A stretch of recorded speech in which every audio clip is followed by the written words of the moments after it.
In that scenario, Trump leads at 30%, Cruz at 24%, and Rubio at 21%. Ben Carson still attracts 13%, and Jeb Bush down at 9%. That's interesting. I mean, add those numbers up.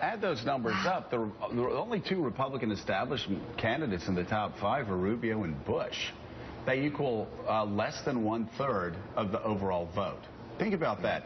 Less than 1/3 of the overall vote. This Republican Party is radically different than the primary voters even 4 years ago.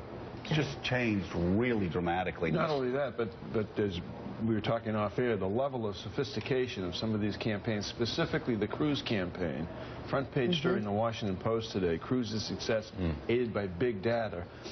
There's psychographic targeting, right? And it's being pulled together by Cambridge Analytics. The 150,000 households, they tell the Cruz worker walking up to a door how to speak to the person that will answer. They actually, Kristen, they actually subdivide supporters into 4 subgroups, and based on if there's, I forget the exact words, but I think they said if there's a bit of a paranoia streak in them, then they say talk guns and talk about an overreaching federal government. If they're stoic, they say talk about Obamacare. It's amazing how for a guy that is nervous, Kristen, about the federal government getting too much information about individuals, they actually are a campaign that is based on being as intrusive as humanly possible to gather big data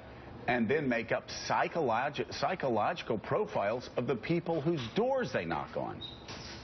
I think it's phenomenal the way that campaigns nowadays have the ability to target voters so effectively based on all of the data that we give off passively throughout the day that we don't even realize that we're doing. Every time we swipe a credit card, send a tweet, we are creating a new data point that someone like the Cruz campaign can tap into. Although I will say that I think most of what's driving Cruz's numbers here is not necessarily the ability to target extremely well. I think what's driving Cruz's numbers is that he appeals to the sorts of voters who are very likely to vote in Republican primaries. And that's sort of always been the challenge when it comes to figuring out what's going on with the polls and is Donald Trump lead really as real as it looks, which certainly he's been in the lead for the last few months. Of course, there's really something there.